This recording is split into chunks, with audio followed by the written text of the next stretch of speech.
Welcome back to our channel. నేను మీ మాదిరి. ఎప్పుడూ కూడా తప్పు చేస్తే క్షమించేంత మంచిగా ఉండు. దానివల్ల వచ్చే ప్రమాదం ఏమీ లేదు, నీకు పోయేది ఏమీ లేదు. ఇంకా చెప్పాలంటే దానివల్ల నీకు మంచిగా మనశ్శాంతి దొరుకుతుంది. ఎదుట వాళ్ళని మళ్ళీ మాటి మాటికి నెగిటివ్గా అనుకుని ఆ కర్మఫలాన్ని మనం తీసుకోవడం ఎందుకు చెప్పండి.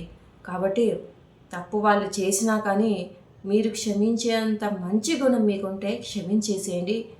ఏమాత్రం దానివల్ల మీకు నష్టం జరగదు, లాభమే జరుగుతుంది. కానీ మోసం చేసే వాళ్ళని మాత్రం మళ్ళీ మరొకసారి నమ్మడము, మరొకసారి వాళ్ళకి ఛాన్స్ ఇవ్వటము, ఇలాంటి పనులు చేశారంటే మాత్రం ఖచ్చితంగా అది మీ తప్పే అవుతుంది. ఎందుకు అంటే మోసం చేసే వాళ్ళని చుట్టూ పెట్టుకొని మళ్ళీ మోసపోవడానికి రెడీగా ఉన్నప్పుడు తప్పు మోసం చేసే వాళ్ళది అవ్వదు, తప్పు మోసపోయే వాళ్ళదే అవుతుంది అనమాట. కాబట్టి తప్పు చేస్తే క్షమించటము ఎంత మంచి విషయమో, అలాగే మోసం చేసే వాళ్ళని క్షమించటం అనేది అంత పెద్ద చెడ్డ విషయం అన్నమాట. తప్పు చేసే వాళ్ళనైతే క్షమించాలి, మోసం చేసే వాళ్ళనైతే మరొక ఛాన్స్ ఇవ్వకూడదు, మళ్ళీ వాళ్ళని దరిదాపుల్లోకి రానివ్వకూడదు. అర్థమైంది కదా?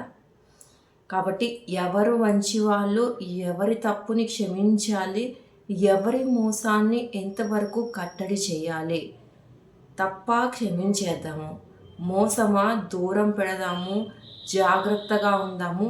ఒకేసారి కట్ చేయలేము మేము, అంతలాగా మాకు కనెక్ట్ అయిపోయారు వాళ్ళు, కానీ తర్వాత తెలిసింది వాళ్ళ మోసం చేసే వాళ్ళని అనిపిస్తే మెల్లమెల్లగా కట్ చేయండి. అంటే ఏదైతే చెప్పకూడదో వాళ్ళకి విషయాలు, ఏదైతే సీక్రెట్గా ఉంచాలో, ఏ విషయంలో అయితే మీరు మోసపోతారు అని మీకు ఒక అవగాహన వచ్చిందో అలాంటి వాటన్నిటికీ కూడా ఫస్ట్ వాళ్ళని దూరం చేయండి.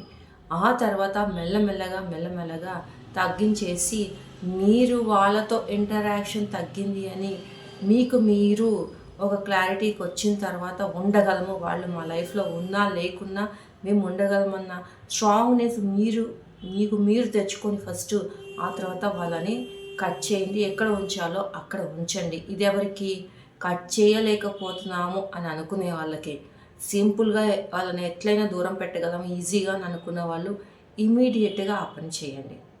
అర్థమైంది కదా? ఇదండి ఈరోజు వీడియో కనుక నచ్చితే లైక్ చేయడం మర్చిపోవద్దు. మరి ఇలాంటి వీడియోస్ కోసం వెంటనే ఛానల్ సబ్స్క్రైబ్ చేసుకొని పక్కనే ఉన్న బెల్ ఐకాన్ని కూడా ప్రెస్ చేయండి. అప్పుడు నేను వీడియో డైలీ నోటిఫికేషన్స్ మీ దాకా వచ్చేస్తాయి.